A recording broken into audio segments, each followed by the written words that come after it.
Le Da Fresh Morning, c'est 104.5 tonnes de bonne humeur. Tous les matins sur Urban FM. La meilleure radio de la capitale. La meilleure radio de la capitale. Sur les 104.5 Urban FM, la station urbaine, et vous écoutez le Da Fresh Morning, le réveil matinal le plus haut de la capitale, sur la radio la plus haute de la capitale. Ce matin, on reçoit No qui est slammer. No, bonjour. Bonjour Da Fresh, bonjour tout le monde. Bonjour No. No, bonjour. Bonjour. Bonjour Da Fresh, bonjour tout le monde. Rapproche le micro, rapproche le micro de toi, s'il te plaît. Alors, tu viens de nous parler du Black History Art. C'était un festival. Black History Art, c'est le festival. C'est le festival le plus long, on va dire ça comme ça, du Gabon, parce que ça dure tout le mois de février. C'est du 1er au 28 février et ce festival est à sa 3e édition. D'accord, ok. C'est quoi le concept en fait? Ça correspond au Black History Month qui se passe aux États-Unis? En fait, le festival est même sur le socle du Black History Month. C'est un peu toute l'histoire du Black History Month qui nous a inspiré. Alors l'histoire, c'est les premiers Afro-Américains qui, au sortir de leur cursus, ne trouvaient pas d'emploi à cause de la discrimination raciale, de la ségrégation, mais se sont lancés donc dans la rue avec des mouvements artistiques. On va dire que tout ce qu'ils ont appris à l'école, la littérature et autres, ils l'ont mis en pratique. Donc ils ont écrit des poèmes engagés, mais des poèmes pour caresser, on va dire, l'orgueil de leurs oppresseurs, de telle sorte que parce qu'au sortir de là, ils ont pu avoir l'application donc, de leurs droits civiques. Et donc, nous, on pense que par l'art, donc par la poésie, on peut arriver aussi à mener un combat, on peut arriver à revaloriser notre culture. Mais le Black History Month correspond à une histoire bien précise, l'histoire des Noirs américains qui ont traversé l'esclavage. Nous, on n'a pas fait l'esclavage. Nous, on n'est pas les enfants des esclaves. Alors, on peut parler de colonialisme pour parler de l'esclavage. On peut parler d'un mouvement colonialiste. On peut aussi parler d'un mouvement néocolonialisme que l'on subit en Afrique, au Gabon ou partout dans le monde. Et donc, en fait, l'idée, elle est noire, l'idée, elle est black. Il s'agit de revaloriser la culture afro. Et donc, quand on sait qu'au Gabon, pour ne parler que de notre pays, on est en perte d'identité culturelle, on essaie d'utiliser ce mouvement qui existe déjà pour œuvrer à la réappropriation, sinon la renaissance africaine. Comment tu trouves qu'on est en perte d'identité africaine? On danse toujours le buti, on danse les lônes, on a le mariage traditionnel, on a nos masques, on a notre musée. Pas suffisant. On danse les combien? On danse les coques libandes. On danse les coques libandes. Vous êtes combien? On danse les coques, même si on est deux, on danse les coques libandes. Donc on est combien d'être esclaves? Toi qui es venu nous parler, tu es venu me poser la question qu'on est combien? Réponds maintenant. On est? Voilà. Oui. Non. On est. Sûrement, on n'est pas nombreux. Tu as dit qu'on est en perte de nos cultures. Tu as vu qu'on est en perte de nos cultures où? Réponds maintenant. Si nos cultures, parce que la culture est ce qu'un peuple a en commun, et donc si notre culture, il s'agit de parler de la langue est le premier vecteur culturel d'un pays, d'un peuple. Combien aujourd'hui parlent encore leur langue maternelle? Ça, c'est une question. Il n'y a qu'une seule personne dans la salle, c'est René Ruth qui ne parle pas. Non, attention. Nous, l'on parle. Tu parles de langue ou de langue maternelle?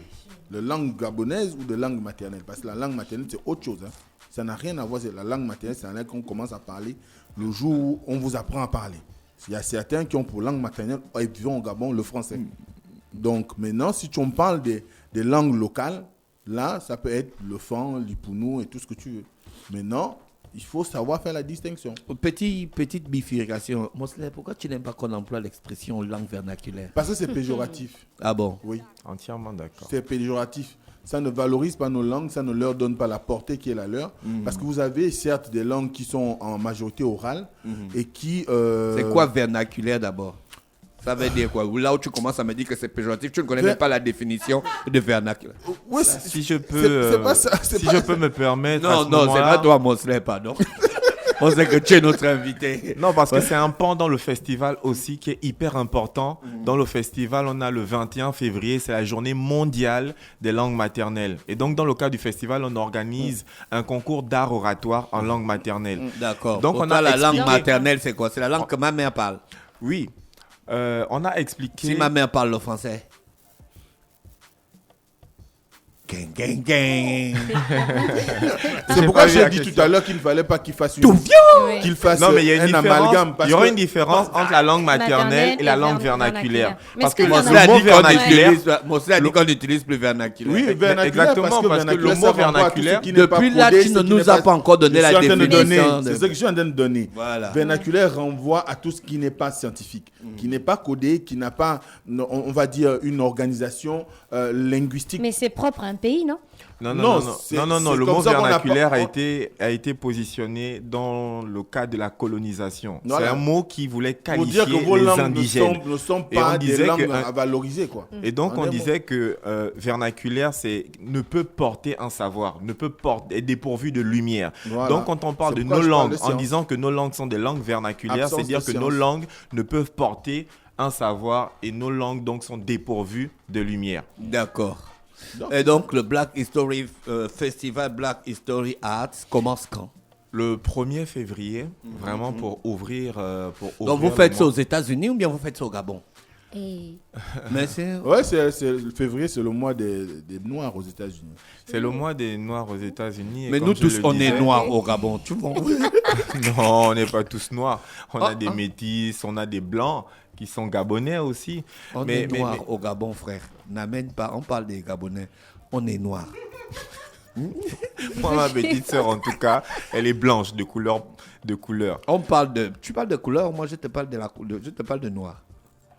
Oui, mais tu me poses une question ou tu me dis qu'on est noir? Non, je ne t'ai pas posé une question. Je ne t'ai pas posé une question. C'est pas une question. C'est quoi le référent dans votre discussion? J'ai dit que... Le référent, c'est quoi? On la est population noir, ou la coloration?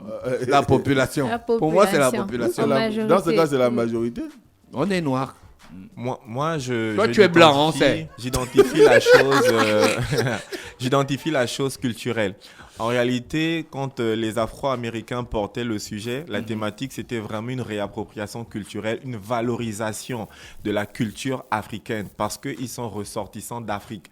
Et donc, nous aussi, en Afrique, aujourd'hui, c'est un effet boomerang parce qu'aujourd'hui, comme je le disais tout à l'heure, nos cultures ne sont pas assez mises en valeur au détriment justement de la culture occidentale. Merci. C'est ce que je voulais dire. Et donc, ce festival va œuvrer dans ce sens-là et en passant par l'art parce qu'on croit que l'art peut être le meilleur vecteur éducatif. Donc, on va utiliser l'art, on va utiliser déjà les marraines. La première édition, on a eu Annie Flore pour marraine. La deuxième édition, Justine Minsa pour marraine. Et la troisième édition, on va aller encore plus loin. On est allé chercher Aziz Inanga. Donc, ça aussi, c'est pour expliquer un peu l'histoire de l'art au Gabon.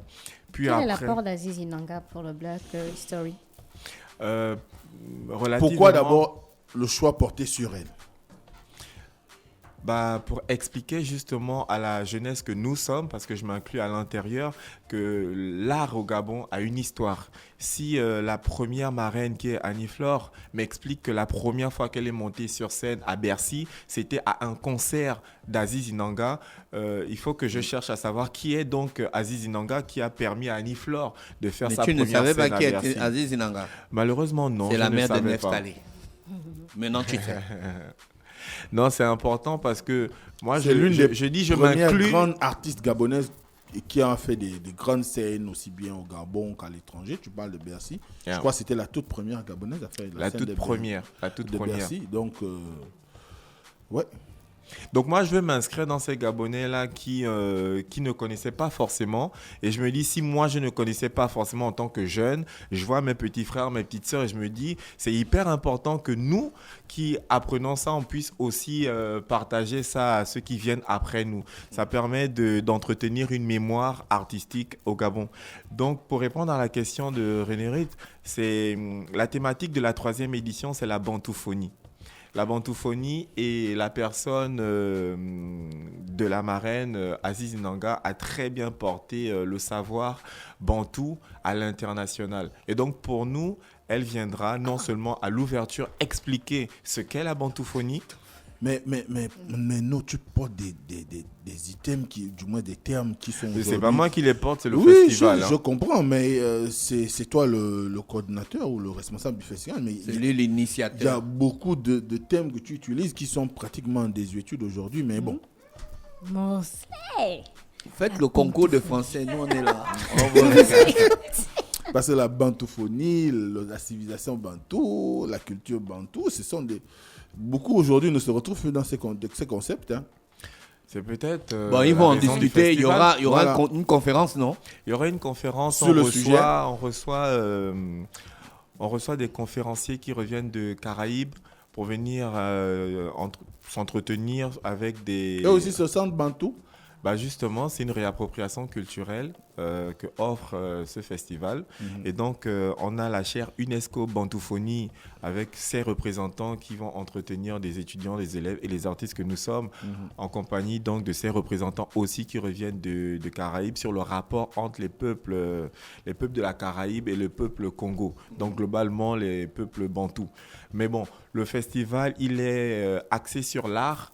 Donc, nous aurons beaucoup plus des activités artistiques, notamment, j'ai envie de citer les ateliers d'éducation artistique sur l'histoire et la culture du rap, qui sera animé par DJ Fléau et Baponga, sur l'histoire et la culture de la danse, qui sera animé par Michael Anissé, sur l'histoire et la culture du slam, qui sera animé par Larry Essouma, et sur l'histoire et la culture du chant, qui sera animé cette année par Massi Ilima.